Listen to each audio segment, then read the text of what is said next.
Welcome,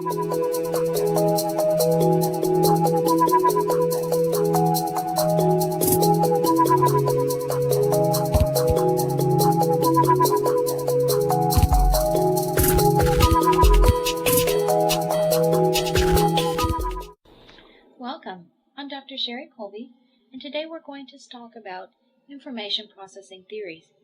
Information processing theories really evolved as a part of the development as educational psychology began moving beyond behaviorism, and as psychologists and scientists and other theorists really began exploring the internal states of the mind. This is one aspect that began to develop, and its primary purpose is really to understand the internal mental processes of the mind. In particular, it's an extension of behaviorism, but not really the same thing, in terms of how the mind receives information and processes that information, meaning exactly what it says.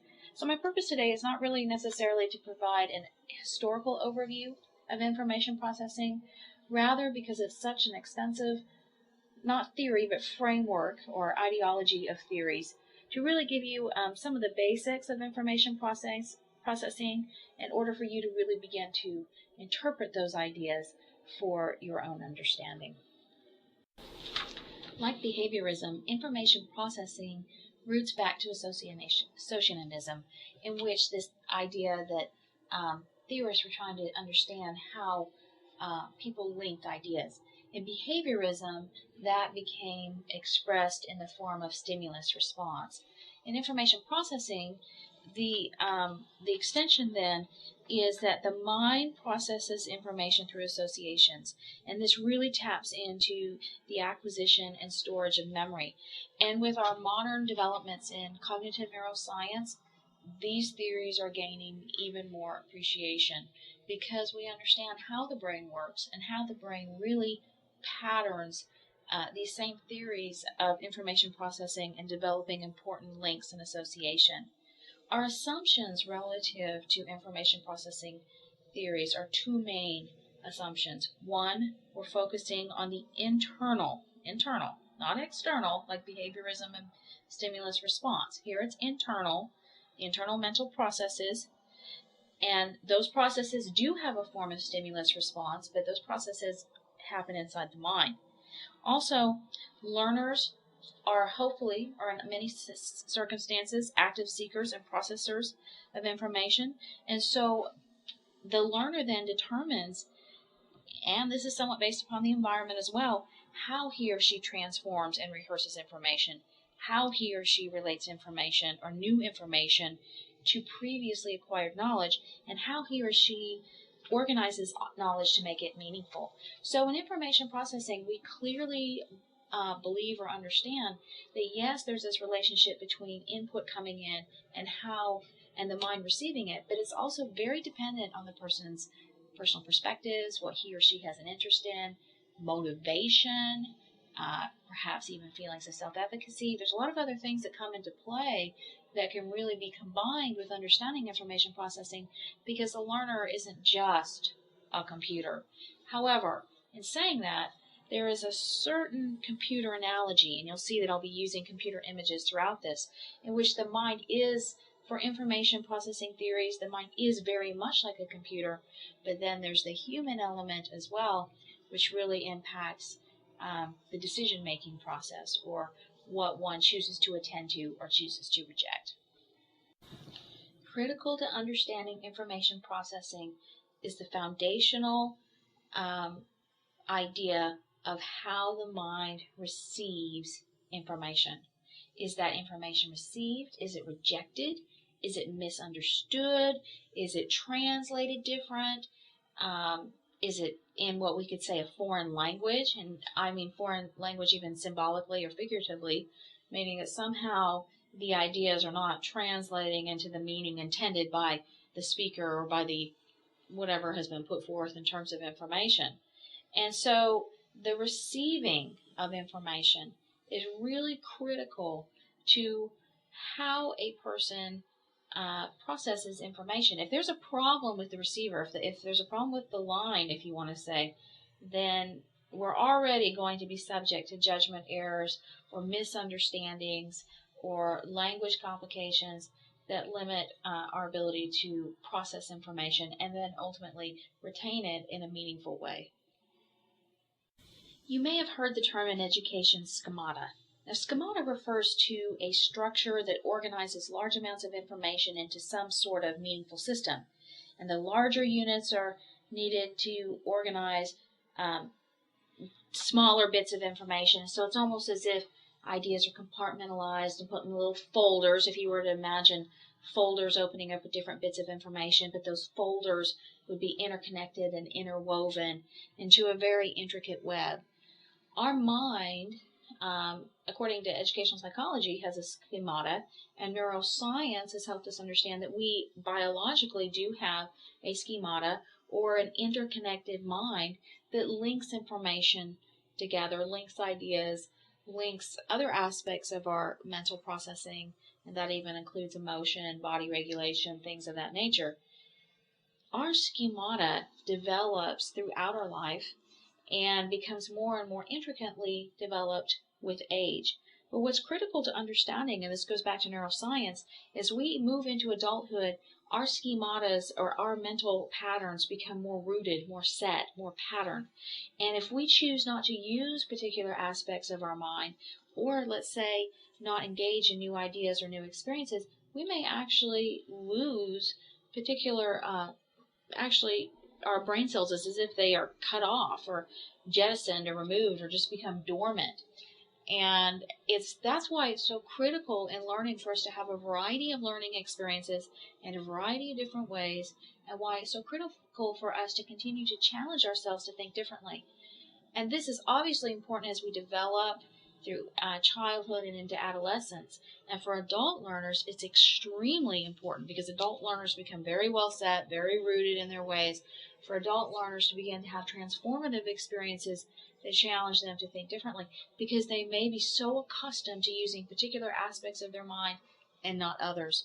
And because adults have stronger, I think, coping mental mechanisms.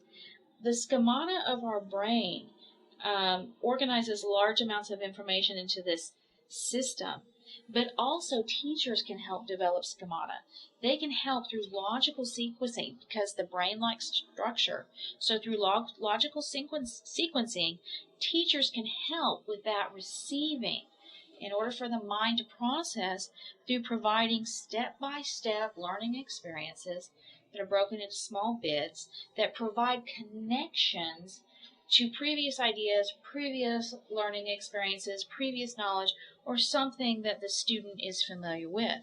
And so one of the best things that, and I think a lot of times when we talk about these theories, I'm just going to say this briefly, they may be things that you as a teacher are practicing or that you already understand, but I hope that the theoretical background helps provide the justification why, helps you understand, okay, now I understand theoretically, according to educational psychology and neuroscience, why it is we do what we do.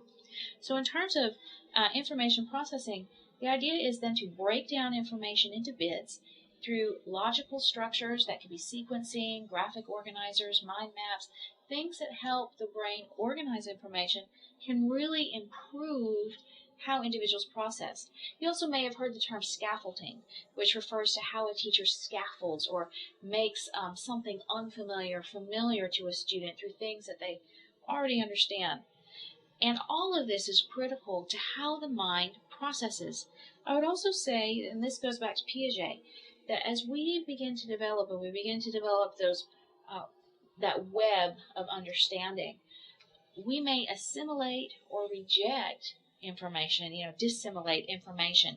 As new information comes into our mind, if it's comfortable or something that builds upon what we already know, we often assimilate. If it's different information or something a little out of the ordinary, something we don't know how to process, we might be prone to reject it or try to translate it into a new way or try to adopt it into our system.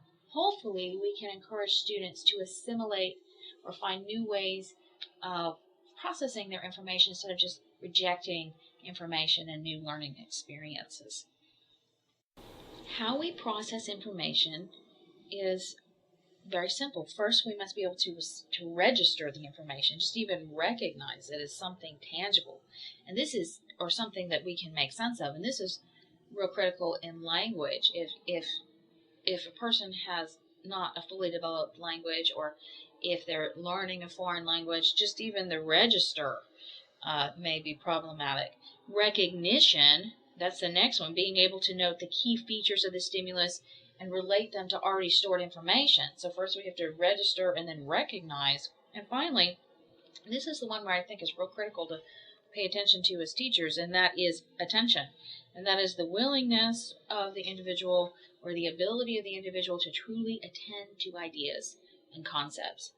And without that focused attention, students will struggle. And I truly believe, and this is both from my perspective, my life perspective, as well as my own experience as a teacher, as well as my own understanding as a researcher and as a scholar, I truly believe that our modern generations, and there is research to show this relative to modern adolescents, struggle more with attention in some ways due to the fact that they are so highly wired. And what I mean by that is there's been research coming out recently in psychology showing that teenagers today are more wired, meaning highly charged with all the electronics and the quick access of our society and the immediacy of information, that they may not have as highly developed skills of attention as perhaps what some psychologists are saying people of 10, 20, 25 years ago. Interesting point to consider. Information processing theories then rest on three main assumptions that I'm really going to emphasize here. They're very critical to understanding. Number one, information is processed in steps or stages, and these steps are typically attending to stimulus, recognizing the stimulus, and then attending to it into some type of mental representation that will eventually become stored in memory and assign some sort of meaning to it. So, and then, it's probably going to go somewhere in the little compartment of the mind, and then the connections will be formed, and that's where it goes. And that may change, but it is processed, back to point one again, in steps or stages, and then the processing occurs. Number two, there are limits to how much information can be processed at each stage. And so that's why it's so critical that learning occur in steps, that learning occur gradually, because we simply do not have the capacity to take a flash drive, if you want to say, and just plug ourselves in and have it all at once. We just don't have that ability. And I would say that as well relative to just even learning new skills and developing enriched understandings. Learning takes time. And number three, human information processing system is interactive. So what we mean by that is the information that's stored in our memory is influenced by our perception, so our already held values and our orientation of the world and our attention. And so what we see, or how when this new information is coming in, if you want to say, our prior experiences, our assumptions, our biases direct us towards how we see, use, and translate this information. And I think that's one of the most critical aspects. And we'll come back to this a little more when we talk about constructivism and social cognitive theory. We as human beings really do influence how that information is translated. That's why I think that we cannot separate the human being outside the social sphere in which he or she exists, because information processing is interactive both in terms of the connection of the mind, but it's interactive in terms of how we relate to others and new circumstances. And we can become very guilty, or people can become very guilty, if they are quickly rejecting ideas, of not allowing ourselves to transform, not allowing ourselves to grow, and not allowing ourselves to experience new learning opportunities that can really deepen and enrich our understandings. Foundational to information processing, one of the foundational components of it deals with memory. In fact, it probably dominates information processing theories. I think it's important for every educator to understand something about memory and how to provide ways in which the mind can remember and retain information, simply because we've learned this in going back to Bloom's taxonomy. When Bloom's taxonomy was revised, what scholars found is they found that we had forgotten the foundational component of knowing. And that's why the new revised Bloom's taxonomy uses the phrase remember, because information processing is really critical to the foundational aspects of learning. Now, in terms of short-term memory is often referred to as working memory, and it holds the information we are currently aware of at any given moment and place. And then various encoding, organizational, and retrieval processes occur. In order for us to really move our short-term memory into more long-term memory, something that we really retain, we may practice what we call rehearsal, in which we're going through repeating ideas or rote rehearsal and repetition over and over and over until the mind can actually recall it. And, basic rehearsal processes are used all the time in memory, where you just simply repeat or do something to review over and over and over again. A more in-depth way, and by the way, both still have value, of really retaining information is through elaborative rehearsal or elaborative encoding, in which we really then are able to use information to clarify the meaning of a new idea, make inferences, construct visual images, create analogies. So we've taken our memory that's being stored, these ideas that are being rehearsed or repeated, and they're taking on deeper meanings. They're being connected. They're being connected to ideas and expanded and elaborated on and developed in new and unique ways. And so, for example, we could go, let's say we were trying out for a play, or we had a part in a play, and we just went through the basic rote memory of rehearsing our lines. We could begin to develop that rehearsal process in more depth as we begin to really develop an understanding of the character we might be performing. In fact, we might do things like actually draw a picture of the character and how we think the character should look. We might even write a little mini essay about how we think this character would behave. We might imagine the character in new circumstances. We might try out different costumes that we think might fit the character at different places or time. So then we're developing a more complete understanding, and we're doing this through exploration. And so that's a critical part of memory, is that elaborative rehearsal, really making meaningful and powerful connections.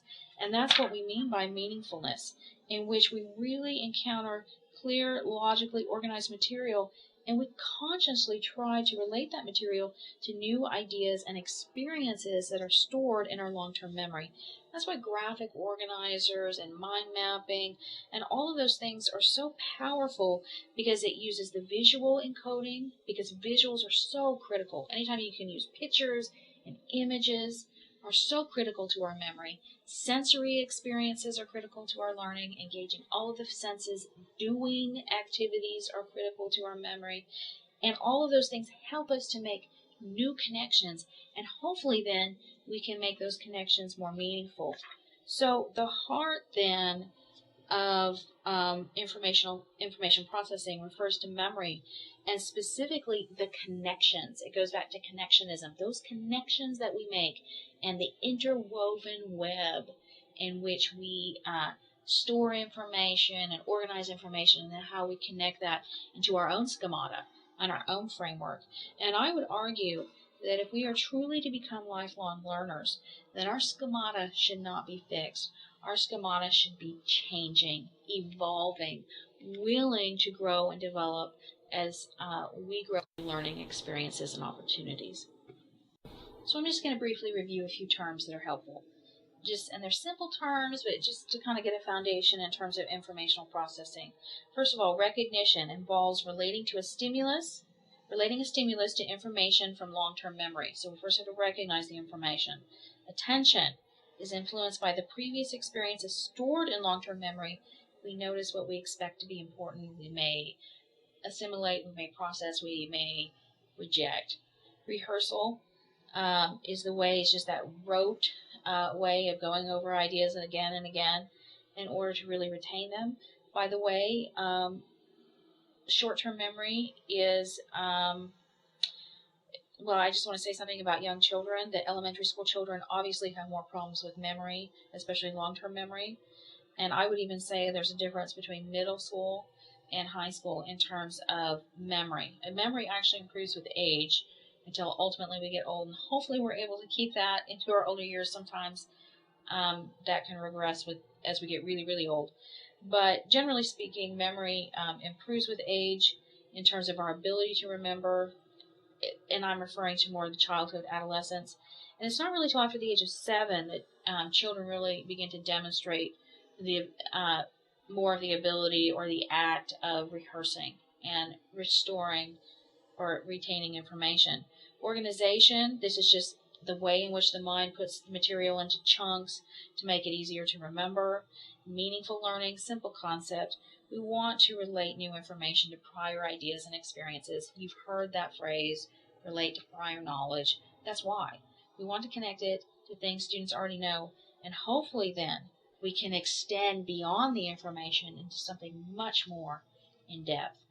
And then finally, visual imagery is much easier to recall than abstractions. And I would argue if we want to develop abstract thinking in our young people, we learn to use visual, concrete, hands-on experiences for most learners.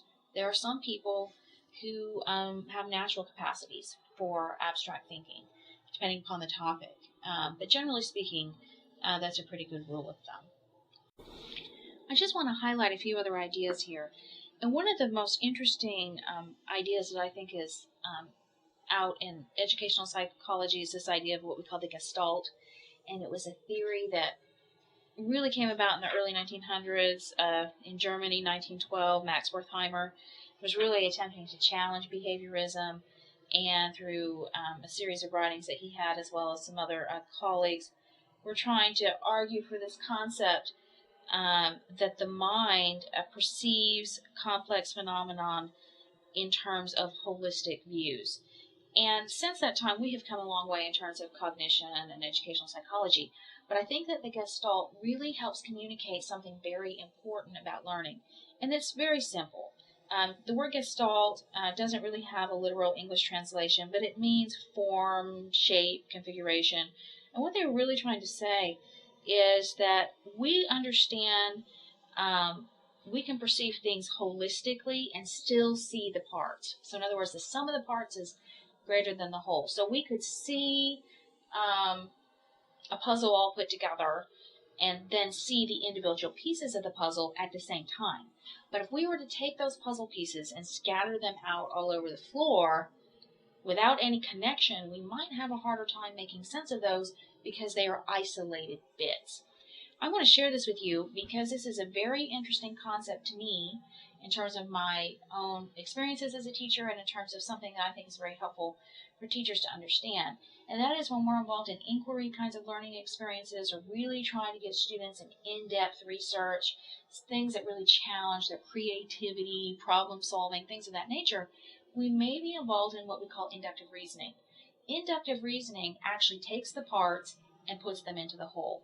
That's harder for students to do than taking a puzzle, and breaking down the parts. It's much easier to take the puzzle apart than put the puzzle back together. That's just taking the puzzle apart is deductive, putting the puzzle back together or forming it into a puzzle is inductive. And that's inductive is definitely more challenging.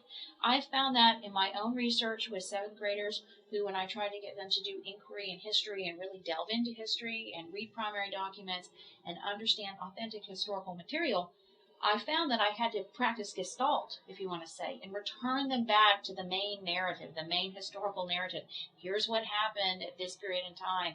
Here are the main players. Here are the important sociological aspects of their society in order to understand. Here are the key events, because they got lost in the puzzle pieces and sometimes didn't know how to make sense of those. Also, I work with our DOC program, students at our university who are seeking a doctorate in education.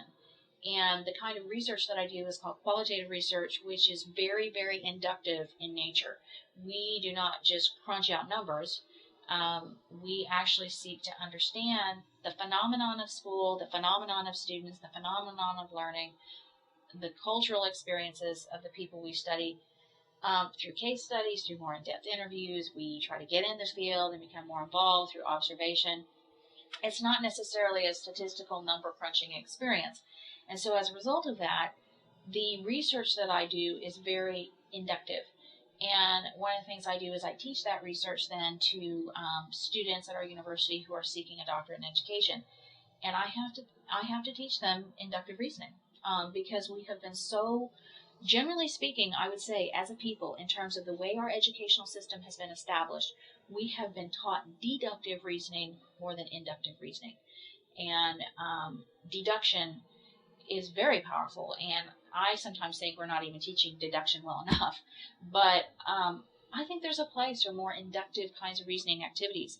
And I bring this idea of Gestalt because induction and deduction is critical to understanding information processing. It's critical to understanding cognition. And it's helpful for teachers to be able to understand whether or not they're teaching students to think inductively, deductively, or are you simply just asking them to recall information? Is this just simply a retrieval experience? What are you doing? And whether it's inductive or deductive, use the Gestalt. Use the holistic perspective, the whole picture, the whole narrative, the whole whatever it is, group of information to help students make those meaningful connections. 4 types of knowledge that we talked about in the revised Bloom's taxonomy that I usually share with my classes. Remember, we have both the conceptual knowledge and the factual knowledge, but then we also have procedural knowledge, which is how one actually goes through the process of accomplishing whatever it is one seeks to do. And I often use the example in historical inquiry of the process of conducting historical research, or it might even be the scientific method, the process of conducting a scientific inquiry, or in a literature course, the process of reasoning through a literary analysis, textual, maybe even a form of some sort of textual deconstruction. The process of learning is another form of knowledge, and then the 4th one is metacognition, and that's the way in which an individual regulates himself and becomes a self-learner. All of these aspects of learning, both or of knowledge, both factual, conceptual, and even procedural and metacognitive, have to be taught. And theories of information processing can help us understand the same basic principles again. And I think this is helpful for metacognition and procedural knowledge, breaking concepts down into chunks, helping students connect ideas to information already understood. And I would argue also communicating the purposes of what we're doing, and then helping them organize that information in meaningful ways. So for example, if I'm going to teach historical inquiry, or the process of actually inquiring into authentic historical material, I might put up a picture, or different images that are sort of like an I Spy kind of experience, or Where's Waldo, or different things in which people can look at something from different perspectives. I probably would use a variety of graphic organizers. I would chunk information, and I would actually teach very directly, and then also through concrete hands-on experience, the process of going through a task. And I would repeat that. And in that repetition, add new learning experiences to deepen understanding in order for students to learn and process procedural knowledge. It's not, in many ways, information processing can be applied to any new task or anything we attempt to learn or to undertake. I truly believe one of the best things teachers can do is teach their students metacognition. And I think that is applicable no matter what a person teaches. And that means teaching students to become regulators of their own learning. And one of the foundational principles is first becoming self-aware. And many people are just simply not self-aware of how they learn or how they can grow. And I would say that's where learning styles come in. But I think there's a caution with learning styles. What sometimes happens is when folks may become boxed into a learning style, or they may practice a particular learning style that works for them, they may be prone then to not explore new styles or new avenues or ways of learning. And that can become problematic in the sense that we may jettison aspects of our mind again, or jettison new learning experiences. So I'm a proponent of learning styles. I would just recommend that we learn to challenge ourselves to grow in new ways. But one of the most important things is simply to become self-aware. And that's hard in our fast-paced society for young people today that are so, once again, and I don't mean to overgeneralize too much, but according to what research shows, with adolescents being overcharged and overwired and not slowing down, There's a real place and a great need, and I believe more than ever before, for reflective thinking. What Dewey argued in the early 1900s, he was concerned that industrialization would hurt our ability to reflect, and that we would be governed in our educational system by industrial mechanisms that are designed really for profit and gain in society, and not necessarily supporting the needs of the whole child. And that's my perspective. I just think that sometimes our goals and values are lost in the big picture of sometimes the system of education. But becoming self-aware.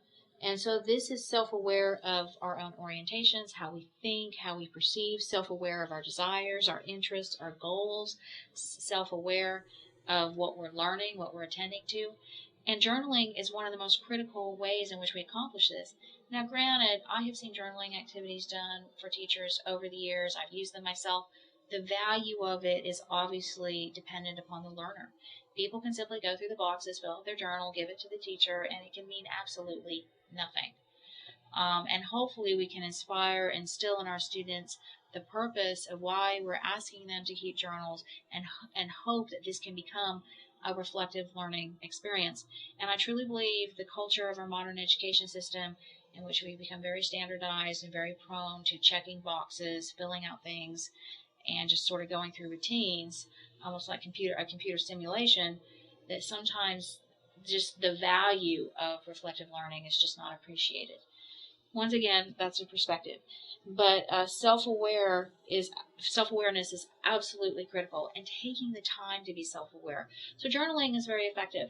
And in journaling, I would recommend goal sheets, projected when I do inquiry lessons, using logs and research folders, anything that helps students organize what it is you're doing and helps them set goals and return back to goals and revisit those goals and make very specific steps towards achieving them, and monitoring their own process and their own reflective experience.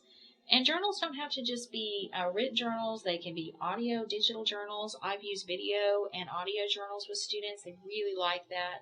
They can be pictorial. They can be artistic.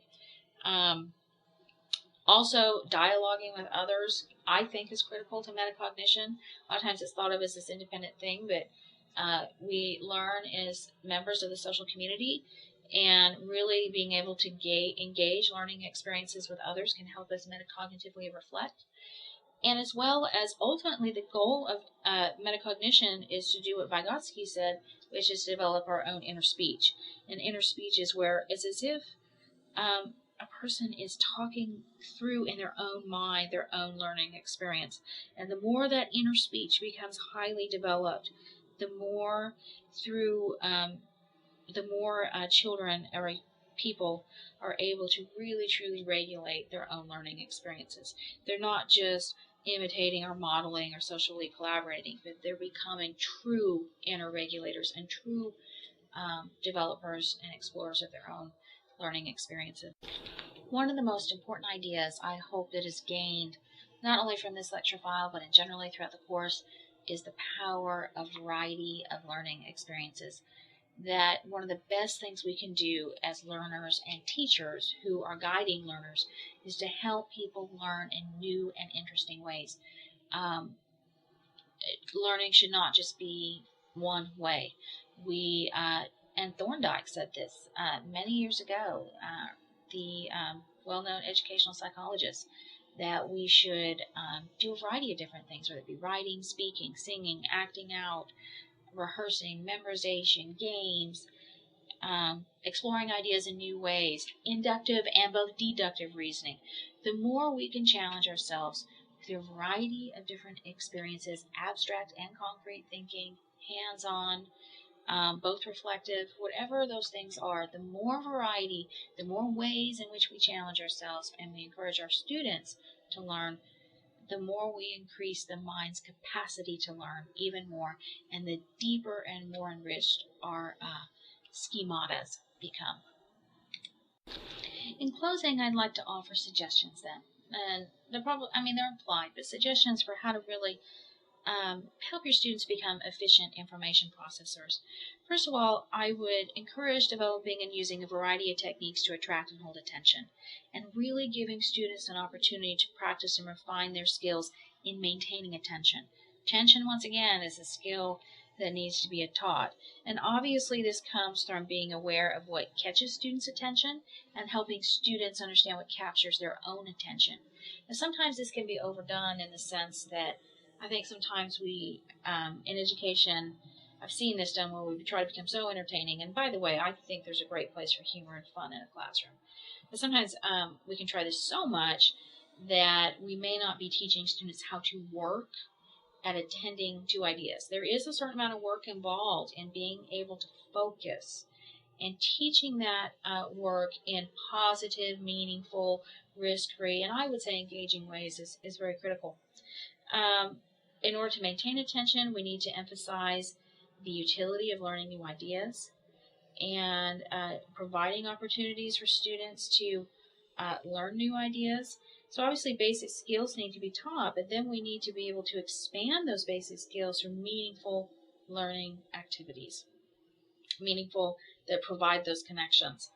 Also, teaching students how to increase their span of attention from where they are. And that's where games and memory games can be a lot of fun, but also using those games wisely to help increase the ability to attend to ideas. So certainly, I guess the fun factor is really critical to motivation and very helpful. But we want to still be able to see if they can maintain that attention. Also, encourage students to recognize how bits of information that they encounter are important to what they already know. Remember what I said about the pieces being scattered, the puzzle pieces being scattered on the floor, and it's difficult to make sense of those pieces. Those pieces, and this is critical to inductive reasoning, in order for those pieces to be reassembled, organized, constructed, it's helpful to connect to things that we already know. Finally, using chunking techniques, chunking information into smaller bits, taking learning in smaller steps in order for the mind to be able to process. And also using organizational strategies, because the mind loves structure and organization, to help the brain assimilate information. And this refers again, whether it be graphic organizers, mind mapped, blocks, manipulatives, whatever you need to do to help them connect ideas and then organize those ideas will help those ideas be stored more fully in the mind. And finally, the value of linking concrete sensory experiences with abstract thought.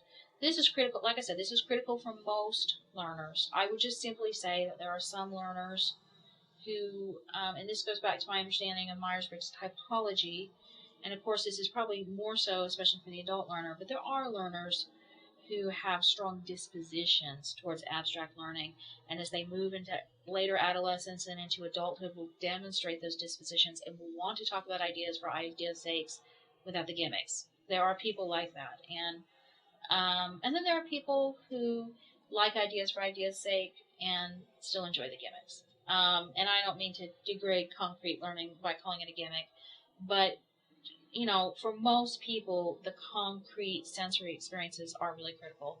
And if you're curious, you can ask me or look up anything about Myers-Briggs typology to see what that's all about in terms of abstract and concrete thinking. But I usually save that for other courses. But anyways, generally speaking, most people learn best through linking concrete abstract thinking to concrete experiences and sensory learning.